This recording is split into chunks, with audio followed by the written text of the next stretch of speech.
Hello दोस्तों, welcome to my channel. आज हम इस वीडियो में बाबर का भारतीय अभियान यानी बाबर भारत में कैसे आया और यहाँ पर आकर इसने भारत पर कैसे 300 सालों तक राज किया। पहले बाबर किया, फिर बाबर के बेटा हुमायूं, फिर हुमायूं का बेटा अकबर, फिर अकबर का बेटा जहांगीर, फिर जहांगीर का बेटा शाहजहां, फिर शाहजहां का बेटा औरंगजेब। इतने सारे मुगल वंशों ने भारतीय उपमहाद्वीप पर 300 सालों तक राज किया। तो आखिर इसकी स्थापना किसने की, कैसे ये भारत में आए, ठीक है। तो चलिए इस वीडियो में हम जानेंगे ये जो बाबर है कैसे भारत में आया। तो देखिए, बाबर को भारत की राजधानी दिल्ली में आकर युद्ध करने के लिए निमंत्रण भेजा गया कि वह दिल्ली में आए और युद्ध करे। अब ये निमंत्रण कौन भेजा, तो देखिए उस समय दिल्ली सल्तनत के सुल्तान इब्राहिम लोदी का राज था, ठीक है। उस समय दिल्ली सल्तनत के सुल्तान कौन थे, इब्राहिम लोदी, यानी कि लोदी वंश का शासन था, ठीक है। अब देखिए ये जो इब्राहिम लोदी है इसके एक चाचा थे जिनका नाम था आलम खान। क्या था, आलम खान, ठीक है। और एक था राणा संगा। क्या, राणा संगा। ये दोनों ना इब्राहिम लोदी से जलते थे। वे चाहते थे कि इब्राहिम लोदी गद्दी पर से हट जाए और हम लोग शासन करें। ये दोनों, ये इब्राहिम लोदी के खास चाचा थे। ये क्या थे, चाचा था, ठीक है। और ये एक राणा संगा था। ये दोनों चाहता था कि इब्राहिम लोदी गद्दी पर से हट जाए और हम लोग शासन करें, ठीक है। तो इन दोनों ने ही बाबर के पास निमंत्रण भेजा कि वह आए और दिल्ली में आकर युद्ध करे और इब्राहिम लोदी को गद्दी पर से हटा दे और हम लोग को गद्दी पर बैठा दे और कुछ यहाँ से थोड़ा सा लूटपाट करके चला जाए, ठीक है। तो इसीलिए ये बाबर के पास निमंत्रण भेजा कौन, इब्राहिम लोदी के खास चाचा आलम खान और राणा संगा, ठीक है। अब क्या किया कि बाबर आया, ठीक है। बाबर आया और यहाँ पर युद्ध भी किया। बाबर आया और युद्ध किया। युद्ध में इब्राहिम लोदी हार गया और बाबर जीत गया, ठीक है। जबकि इब्राहिम लोदी के पास बहुत सारे सैनिक थे, बहुत सारे हाथी थे और बाबर के पास मात्र 15,000 सैनिक थे। कितने, 15,000 सैनिक थे, ठीक है। और इब्राहिम लोदी के पास ना 1 लाख सैनिक थे। फिर भी ये हार गया। लेकिन बाबर के पास 24-25 के लगभग तोप थी, ठीक है।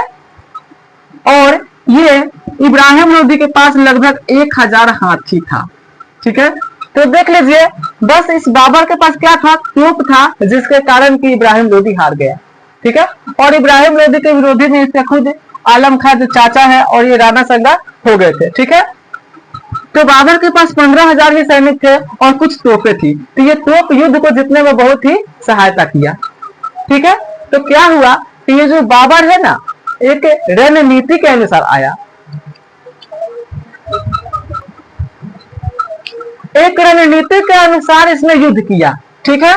कौन सा रणनीति था, तो अर्धचंद्रकार। क्या था, अर्धचंद्रकार। देखिए अर्धचंद्रकार, जिस तरह से महाभारत में चक्रव्यूह की रचना की जाती थी युद्ध जीतने के लिए, उस समय अर्धचंद्रकार नीति को अपनाया जाता था। ये अर्धचंद्रकार क्या है, तो देखिए क्या होती है, जो सेनाएं होती है वह चांद के आकार का, इस तरह का आकार को धारण करेगी, ठीक है। चांद के आकार का हो जाएगी और इधर से जो सैनिक आएंगे लड़ने के लिए इधर से, तो ये जो बीच वाले सैनिक रहेंगे इससे युद्ध करेंगे और ये जो अर्धकार हुए हैं ये आकर इसको इधर से घेरेंगे, ठीक है। तो इसी नीति के अनुसार बाबर आकर इब्राहिम लोदी से लड़ा और युद्ध में जीत गया। जीतने के बाद क्या हुआ, ये लोग सोच रहे थे आलम खान और राणा संगा कि यहाँ से बाबर चला जाएगा, लेकिन बाबर कहा कि नहीं, हम नहीं जाएंगे, यहीं पर अपना निवास बनाएंगे, हम भारत को छोड़कर जाने वाले नहीं हैं, ठीक है। इन लोगों सोचे थे लालच में आकर कि यहाँ से बाबर चला जाएगा, लेकिन बाबर कहा कि हम नहीं जाएंगे, हम यहीं पर अपना क्या बनाएंगे, निवास बनाएंगे, ठीक है, यहीं पर रहेंगे। अब ये जो राणा संगा था इसको बुरा लगने लगा। राणा संगा ने इसका विरोध किया कि नहीं, तुमको जाना होगा। तो अब राणा संगा के साथ वो युद्ध करने लगा। इसने निमंत्रण भेजा था युद्ध कि आकर युद्ध करे। अब उसको खराब लगने लगा कि यहीं पर रहेगा तो हम लोग को गद्दी नहीं मिलेगी, तो राणा संगा इसका विरोध करने लगा। तो बाबर ने इसके साथ में युद्ध करना शुरू कर दिया, जो कि खानवा का युद्ध कहलाया। क्या? खानवा का युद्ध, जो कितना में हुआ? 1527 ईस्वी में हुआ था। 1527 ईस्वी में बाबर और राणा संगा के बीच युद्ध हुआ, जिसे खानवा का युद्ध के नाम से जाना जाता है। और इसमें भी बाबर क्या हुआ? जीत गया। बाबर जब खानवा का युद्ध राणा संगा के साथ करके जीत गया, तब इसने भारत पर अपने मुगल वंश का पूरी तरह से स्थापना कर दिया। ठीक है, यानी कि यहाँ पर अपना पैर जमा लिया भारत पर, मुगल वंश की स्थापना कर दिया। उसके बाद देखिए बाबर ने फिर और 2-3 युद्ध किए हैं।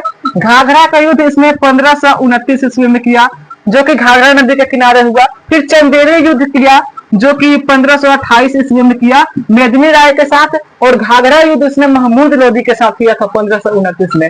अब इसकी मृत्यु हो गई 26 दिसंबर 1530 को, 26 दिसंबर 1530 को।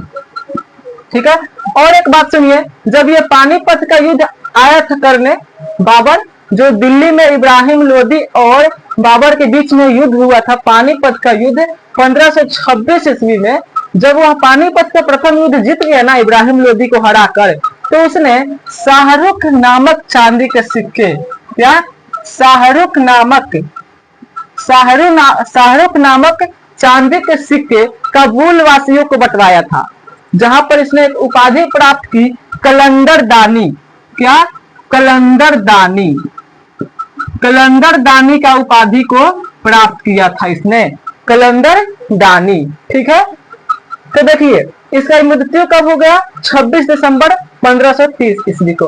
और इसे आगरा में दफनाया गया, लेकिन इसकी चाहत थी कि हमें काबुल में जाकर दफनाया जाए, तो इसकी कब्र को फिर निकाला गया और इसे जाकर काबुल में फिर से दफनाया गया। ठीक है, तो ये रहा बाबर के जीवन काल में लड़ा गया युद्ध, और इसने आकर भारत पर किस तरह से मुगल वंशों की स्थापना की, इसका इतिहास। ठीक है, तो देखिए ये रहा हमारा बाबर का भारतीय अभियान, जो कि आकर यहाँ पर स्थापना की, और इसके पूरे खानदान ने यहाँ पर 300 सालों तक राज किया। उसके बाद क्या हुआ कि जब ब्रिटिश ईस्ट इंडिया कंपनी की स्थापना हुई, तो इस मुगल वंश का समाप्त हो गया। ठीक है, मुगल वंश समाप्त होगा और फिर अंग्रेज आ गए। फिर अंग्रेज आकर यहाँ पर 200 वर्षों तक राज किया। ठीक है, उसके बाद जाकर हमें फिर 15 अगस्त 1947 को आजादी मिली। ठीक है, तो ये रहा बाबर का भारतीय अभियान और बाबर का इतिहास। ठीक, तो उम्मीद करता हूँ कि आपको वीडियो अच्छी लगी होगी। ये वीडियो अच्छी लगी होगी तो चैनल को सब्सक्राइब जरूर कीजिएगा।